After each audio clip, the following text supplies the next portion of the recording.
warahmatullahi wabarakatuh. Ila khadratin Nabi Mustafa Rasulullah sallallahu alaihi wasallam wa ala ikhwanihi minal anbiya wal mursalin wal awliya wasyuhada wasyolihin wal malaikatil muqarrabin, khususan musannif hadal kitab Syekh Abdullah Basyarani wa khususan masyayikh wa asyhadu wa khususan laumul fatihah. A'udzu billahi minasyaitonir rajim. Bismillahirrahmanirrahim. Alhamdulillahi rabbil alamin arrahmanir rahim maliki yaumiddin. Iyyaka na'budu wa iyyaka nasta'in ihdinas siratal mustaqim siratal ladzina an'amta 'alaihim ghairil maghdubi 'alaihim waladdallin. Bismillahirrahmanirrahim. Alhamdulillahilladzi 'allamani bi ulumil ulama'il muwahhidin wal muhaqqiqin wa arsyadani ila thariqil mustaqim. Wassalatu wassalamu ala sayyidil wujud wal arwah nabiyyina Muhammadin sallallahu alaihi wasallam alladzi jaa'a bisyari'ah wa thariqah wal haqiqah wal ma'rifah wa ala alihi wa sahbihi ajma'in. Subhanaka la ilma lana illa ma 'allamtana innaka antal alimul hakim. La haula wa la quwwata illa billahil aliyyil azim. Malam ini kita melanjutkan pengajian kitab Tanbihul Muhtarin karya Syekh Abdul Wahab Asy-Sya'rani. Pembahasan malam ini masih terkait dengan keteladanan para ulama salafus sholeh dalam berinteraksi dengan penguasa, salatin. Qala musannif rahimakumullah, wa kana Abu Dzarrin radhiyallahu anhu. Dan ada siapa Abu Dzar radhiyallahu anhu, semoga Allah meridhoinya, anhu darinya.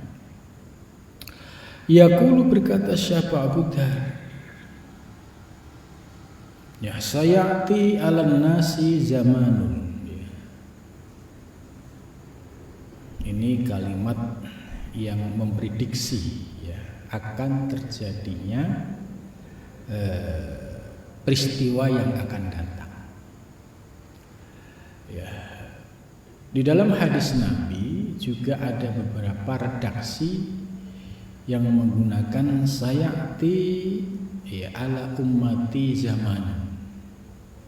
Ini menunjukkan Nabi seorang yang memiliki pandangan visioner.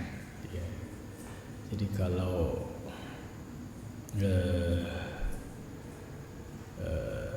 dari aspek akademis ini masuk pandangan visioner. Tapi bagi kalangan para sufi ini sebuah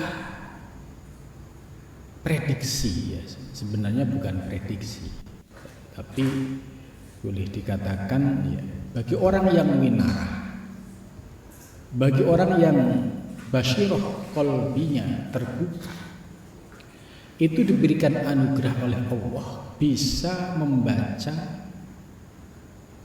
peristiwa-peristiwa yang akan datang. Kalau bahasa Jawa namanya winarah. Jadi ada ulama kiai yang memiliki anugerah winarah, yaitu kemampuan mata batinnya membaca situasi pada zaman yang akan datang. Itu kalau bahasa Jawa menggunakan istilah winarah. Kalau dalam bahasa tasawufnya sudah terbuka basyirah qalbiyah.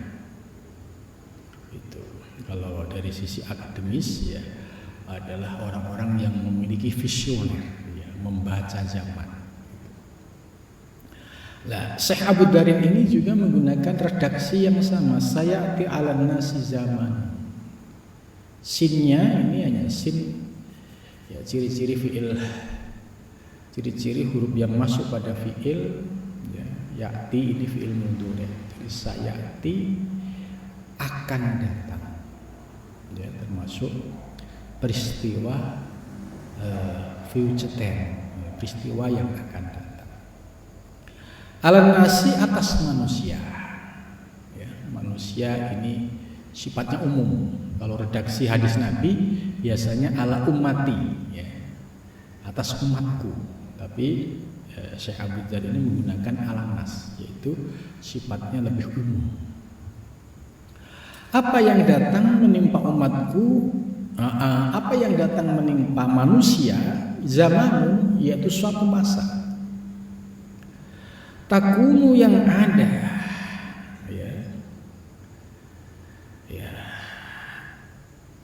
Uqtiyatuhum minal wulati asmanu dinihim, ya, telah memberikan kepadanya, ya, anil wulati dari para penguasa.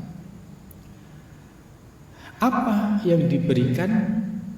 Asmanu dinihim, yaitu harga agamanya. Itu maksudnya bahwa suatu saat nanti akan datang satu masa di mana orang-orang, ya, akan memperoleh sebuah jabatan itu memiliki nilai harga, ya, sebagaimana harga agamanya. Gitu. Nah, ini maksudnya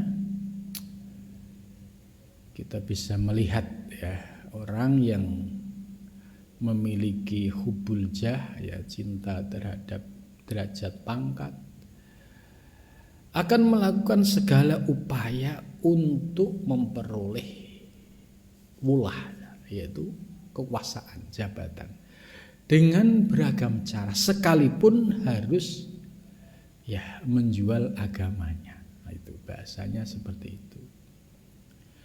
Maka banyak sekali ketika musim pemilihan, ya, yang kemarin sudah dibahas, menampilkan kesalehan-kesalehan. Ini sebenarnya kesalehan palsu, ya, bukan kesalehan yang orsinil. Kalau kesalehan orsinil itu sebelum menjabat, setelah menjabat, dan sesudah menjabat itu sama. Gitu. Nah, ini kan tidak. Ya. Sebelum menjabat biasa aja, ketika musim kampanye berubah menjadi lebih soleh, menjadi lebih merakyat, menjadi lebih dekat ulama. Nah, ini namanya kamuflase, ya. Setelah jadi, ya, dia akan melupakan semuanya. Yang dulunya dekat dengan ulama, ya, setelah jadi, ya, kembali ke asal. Yang dulu pura-pura dekat rakyat, setelah jadi juga kembali ke asalnya. Ini termasuk dalam hal agama, ya. Ini kalau bahasa kerennya itu, yaitu menggunakan agama, ya, sebagai alat, ya, untuk mencapai sebuah kedudukan. Gitu. Wa kana Yusufan Asy-Syauri, gitu. Jadi prediksi tadi ya, kalau kita lihat, ya, di zaman sekarang, ya, itu sudah banyak, ya, model-model seperti yang disebutkan di sini. Gitu. Nah, ini sebagai kritik, ya, maksudnya apa yang disampaikan oleh Syekh Abdul Wahab Asy-Sya'rani ini sebagai kritik baik terhadap ulama, ya, jangan sampai ulama itu juga ikut-ikutan menjual agamanya untuk, ya, menjadi, ya, tim sukses misalkan, menjual agamanya untuk sekedar menjadi tim sukses. Kalau sekedar mendukung hak ya sebagai warga negara, tapi jangan sampai kritik dari penjelasan ini menjual agamanya untuk sebuah dukungan politik ya, padahal belum tentu setelah jadi nanti mereka memiliki komitmen yang sungguh-sungguh di dalam menjaga agama dan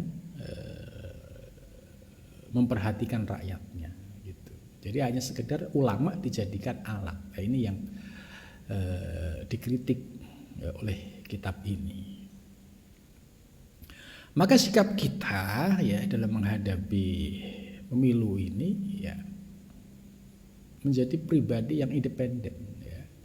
Tidak dalam tekanan siapapun dan juga tidak menjadi ya boneka siapapun ya. Mereka duduk sebagai seorang ulama yang independen.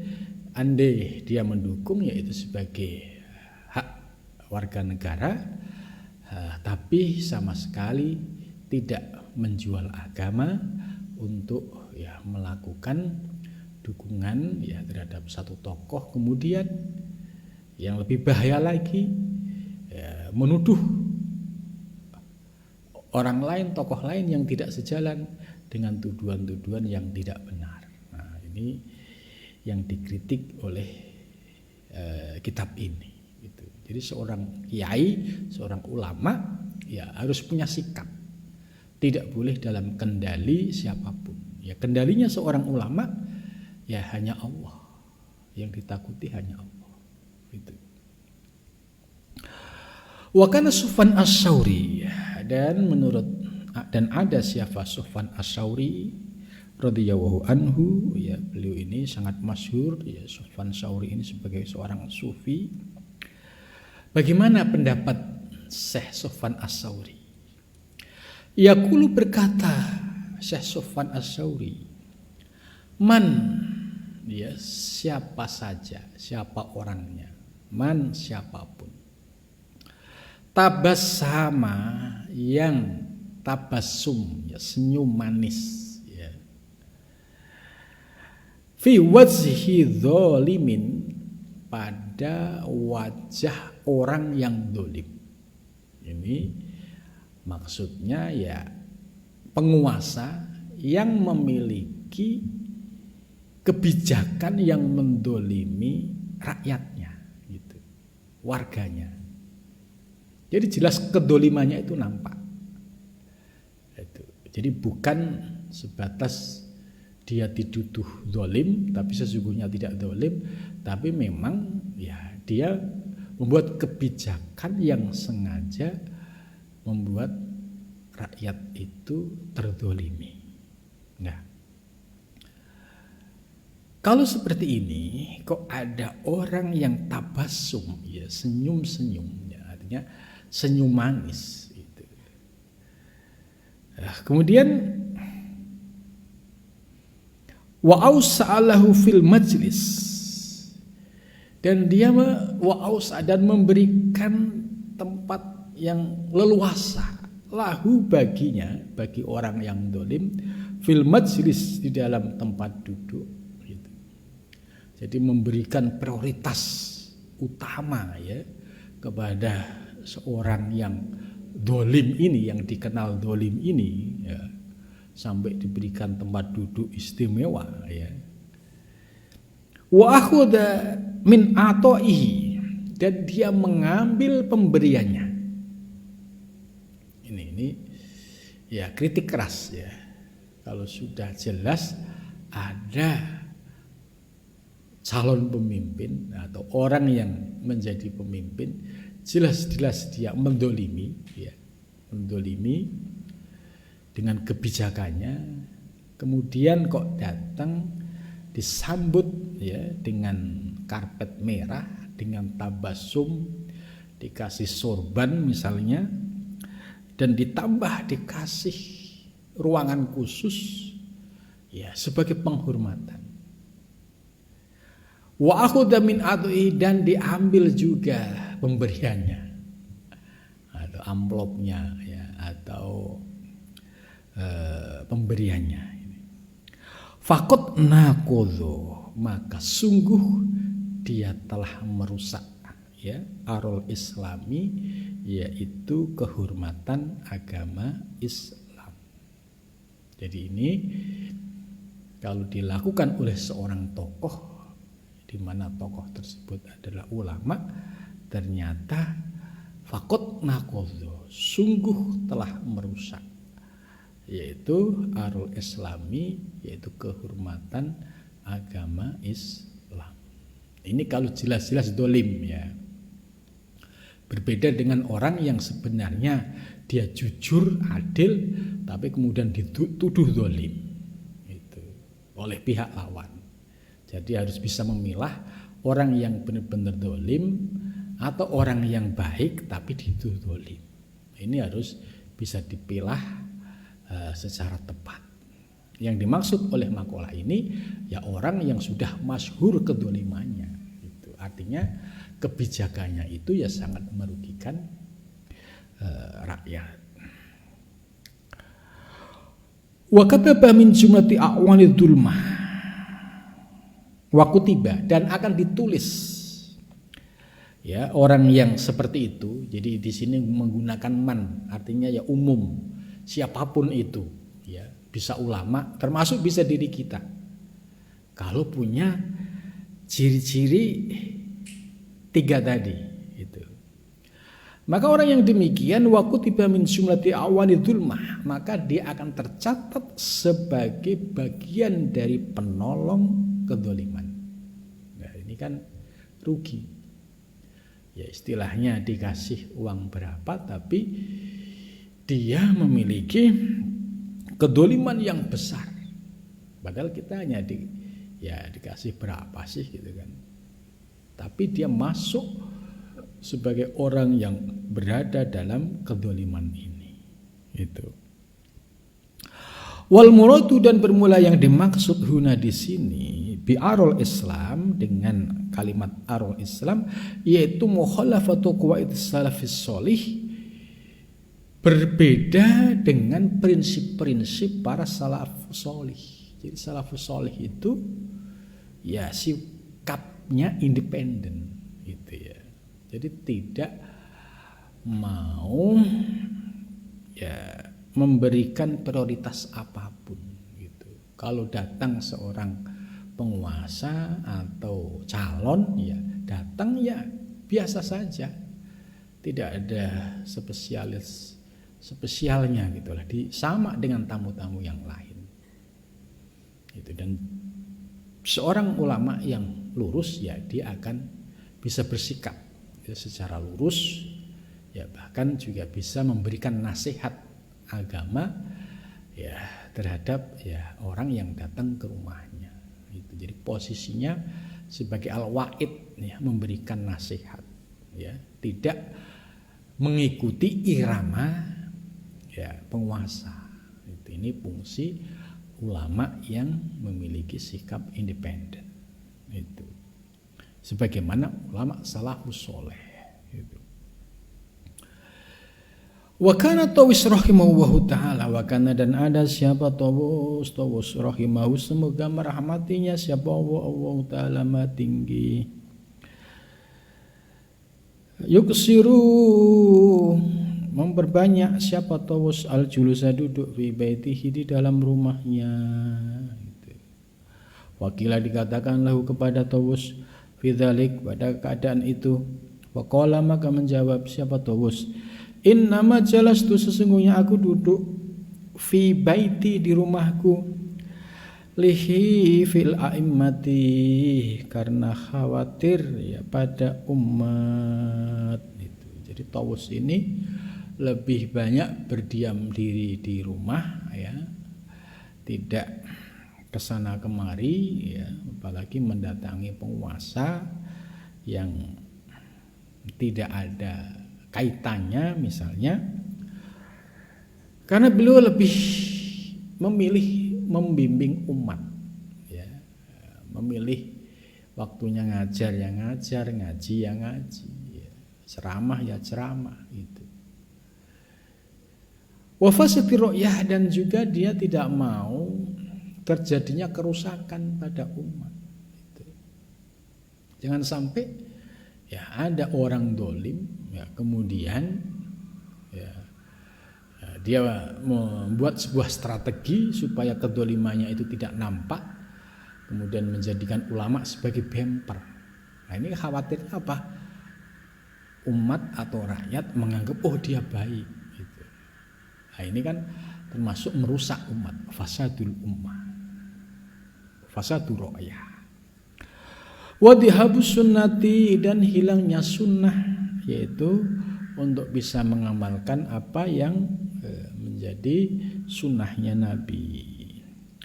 Wa kana, dan ada siapa radhiyallahu anhu yaqul, berkata siapa Tawus, man farqa baina walidihi, man barang siapa farqa yang memilah baina walidihi antara anaknya, wal budai ay wal abdi ya, dan antara hambanya, fi iqamatil hudud, di dalam menjalankan aturan, fahuwa, maka bermula manjairun, itu termasuk ya pemimpin yang ya sesat atau lacut ya, bahasa pesantren itu. Jadi maksudnya ya seorang pemimpin melakukan diskriminasi ya, misalkan antara anaknya dengan yang lain ya, terjadi perbedaan dalam hal soal hudud, yaitu penerapan hukum, ya ini namanya jair itu. Jadi harus memiliki ketegasan baik terkait anaknya, keluarganya maupun orang lain itu. Wa kana Maimun bin Mahron, dan ada siapa Maimun bin Mahron radhiyallahu anhu yaqul, berkata siapa Maimun bin Mahron, lam yakun, tidak ada ahadun seseorang, ahabu yang lebih dicintai ilayya kepadaku, min Amri ibn Abdul Aziz, dari Umar bin Abdul Aziz ya.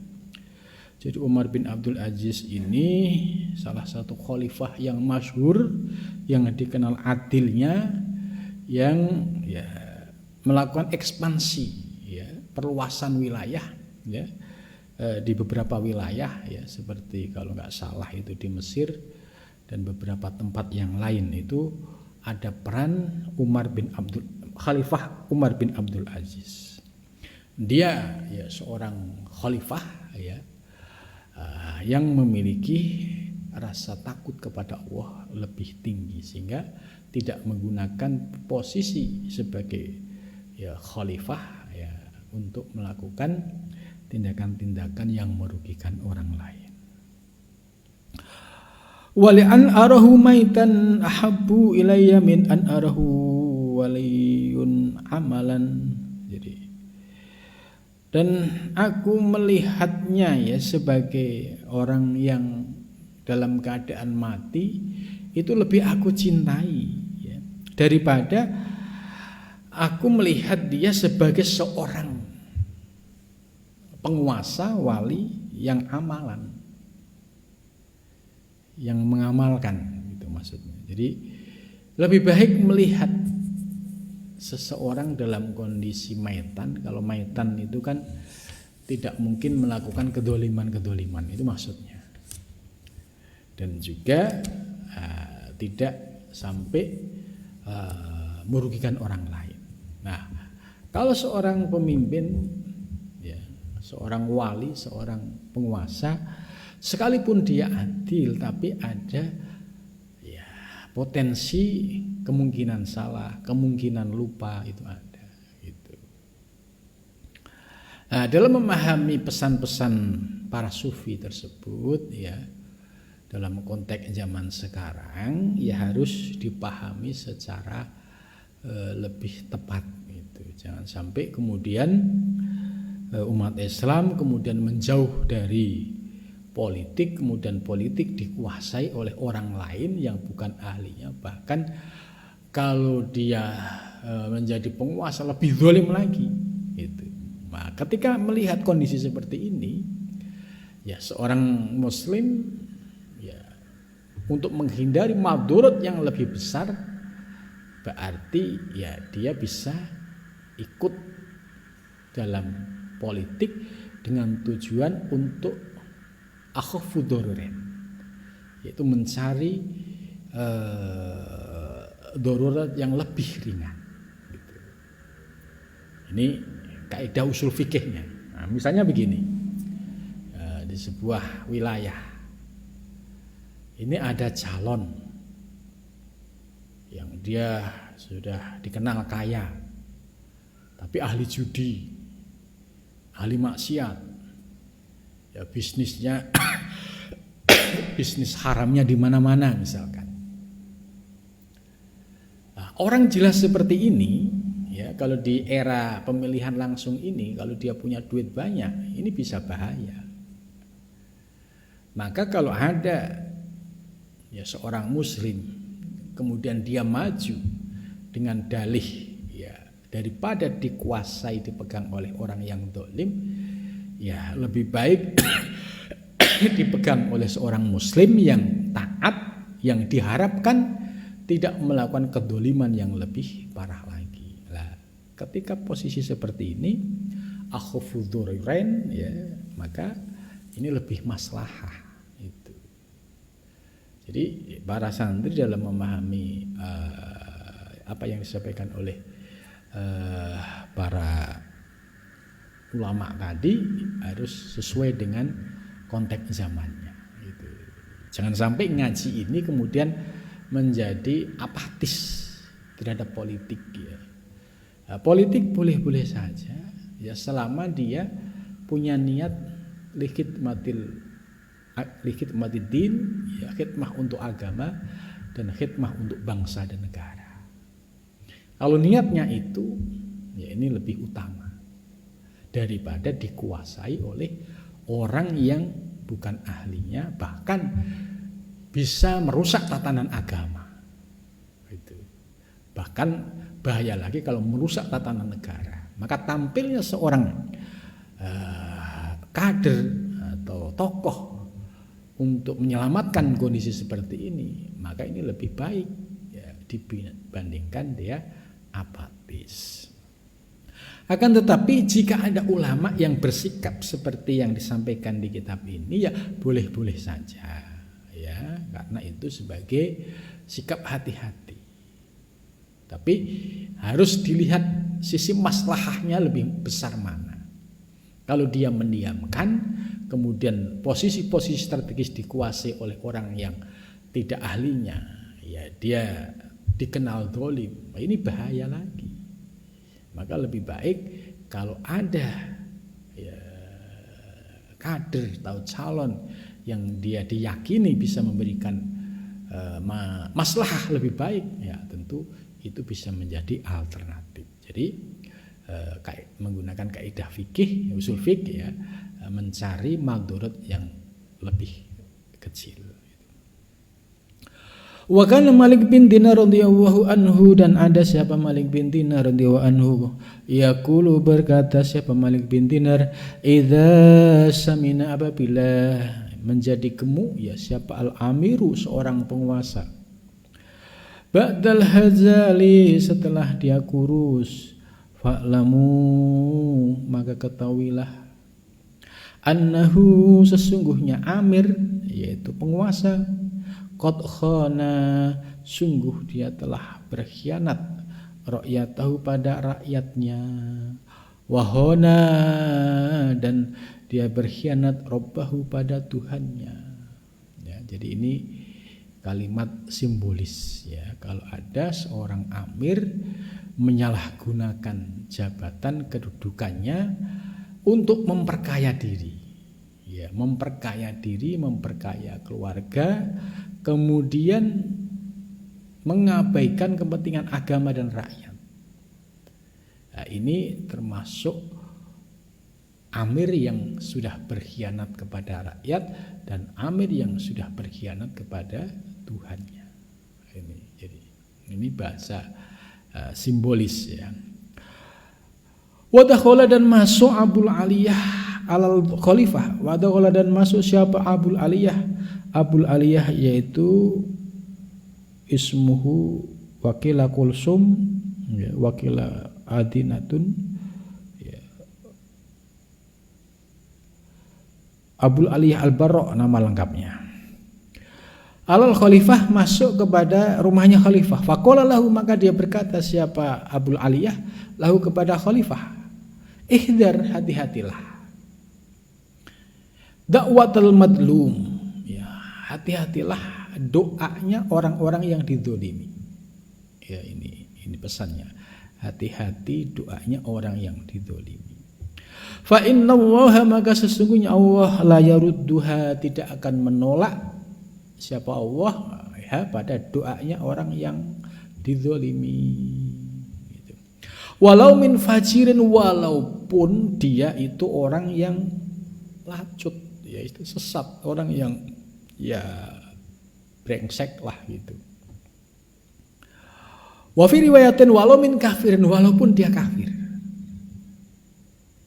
Nah, ini ya mengingatkan ya sebuah peristiwa.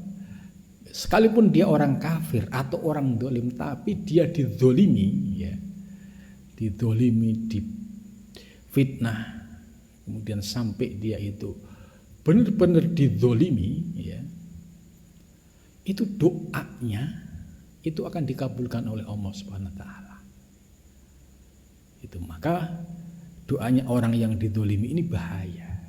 Sekalipun kafir ini, kalau dia dizolimi, itu doanya itu akan dikabulkan oleh Allah. Itu maka hati-hati ya, jangan sampai ya memiliki pikiran dia kan kafir, enggak boleh. Ini redaksinya walau min kafirin. Walaupun dia seorang kafir, kalau dia dizalimi kemudian berdoa minta kepada Allah, ini doanya akan dikabulkan oleh Allah Subhanahu Wa Taala.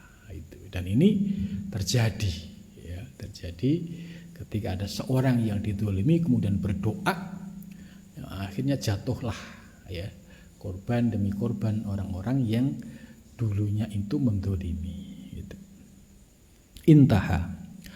Fata'ammal, maka berfikirlah ya akhi, wahai saudaraku. Jadi bahasa nasihatnya Syekh Abdul Wahab Asy'arani ini cukup lembut ya. Kita ini yang hidup pada zaman sekarang, fata'ammal, angan-angan nosiro, berfikirlah kalian ya akhi, wahai saudaraku, ya, manggilnya akhi ya. Kita dianggap saudara oleh Syekh Abdul Wahab Asy'arani. Fi nafsika, di dalam dirimu, wangdur, dan lihatlah, hal wafaita, apakah engkau telah memenuhi bihaqi ra'yatika, dengan hak rakyatmu.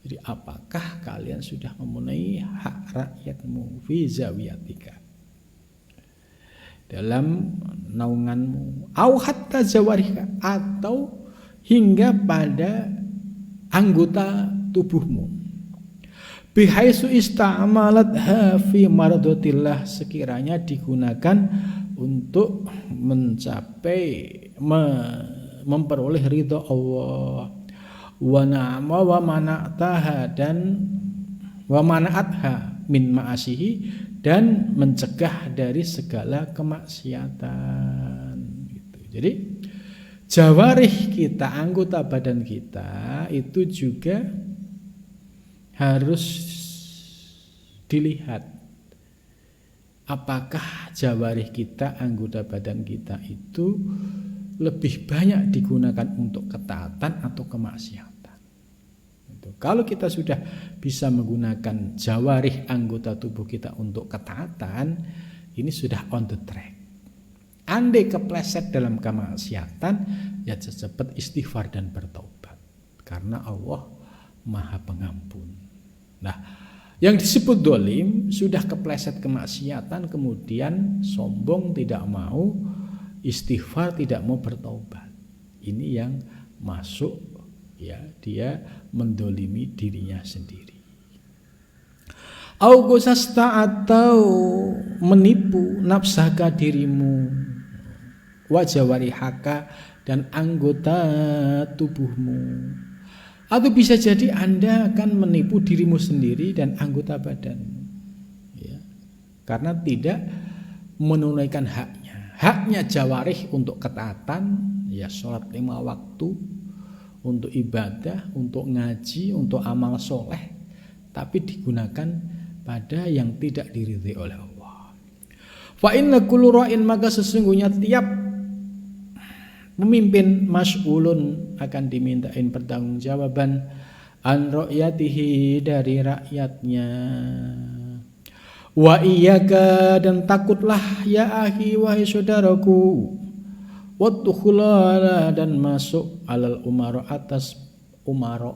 Ya, jadi ini nasihat buat kita semua, para santri, para salik, akhi, ya hati-hatilah ya, jangan sampai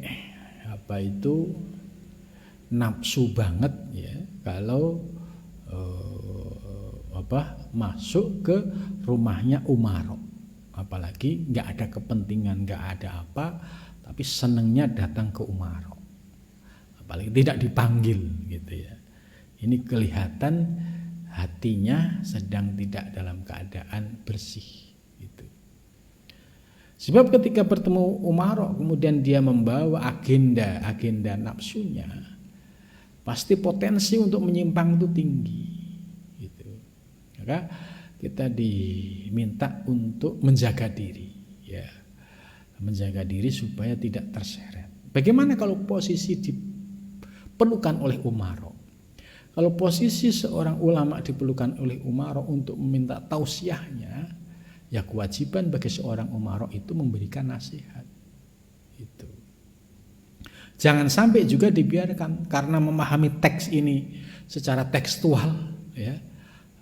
Akhirnya didatengin umaro nggak mau keluar, padahal umaroknya lagi pusing mau minta nasihat, gitu kan? Atau dipanggil ya ke rumahnya nggak mau juga, padahal umaroknya sedang membutuhkan nasihat. Lah, jika tidak diberikan nasihat, potensinya akan semakin jauh. Nah, di sini para ulama ya harus membaca situasi. Ya, bukan berarti orang yang datang ke ulama kemudian mengiyakan semua umarok, ya tidak. Itu pasti memiliki prinsip yang maslahah untuk agama dan bangsa. Lah, dalam memahami redaksi ini ya tentu harus bisa membaca situasi zamannya. Kalau dibaca tekstual repot juga. Ketika didatengin umaroknya minta nasihat, nggak mau keluar kamar, nah, terus nanti khawatir dinasihati orang yang bukan ahlinya, bisa semakin jauh, gitu kan. Walaupun dengan tujuan annaka, sesungguhnya engkau ta'muruhum, kamu dapat memberikan perintah kepadanya, watanhahum, dan kamu dapat mencegahnya. Ini lebih agak ekstrim ini, walaupun tujuannya untuk itu. Tapi banyak sekali ya ulama-ulama yang dipanggil umaro yang tetap dalam posisi warok dan zuhud juga banyak sekali. Artinya tidak silau, tidak tertipu dengan panorama ya umaro atau penguasa. Banyak yang tetap memiliki prinsip zuhud dan warok. Itu. Yang paling bahaya itu yang tidak punya sikap zuhud dan warok. Ini yang paling bahaya. Pasti akan mudah tergelincir. Fa inna dzalika, maka sesungguhnya demikian itulah yatimu tidak sempurna laka bagimu ma'hum beserta mereka. Karena yang demikian itu tidak sempurna bagi kepadamu bersama mereka. Walhamdulillahi rabbil alamin, dan segala puji bagi Allah rabbil alamin yang mengatur alam semesta. Ya, alhamdulillah ya, apa yang disampaikan oleh Syekh Abdul Wahab Asy-Sya'rani ini cukup memberikan bekal ilmu kita ya dalam menghadapi situasi zaman, dan apa yang disampaikan ya, tetap relevan. Ya, namun demikian kita memahami makalah-makalah ini tidak sebatas tekstual tapi harus kontekstual, sehingga secara substansi ya, kita tetap berpegang pada nilai-nilainya, kita tidak terjebak pada pemahaman yang sifatnya tekstual tadi. Mudah-mudahan Mudah-mudahan Allah Subhanahu wa taala senantiasa membimbing kita. Amin ya rabbal alamin.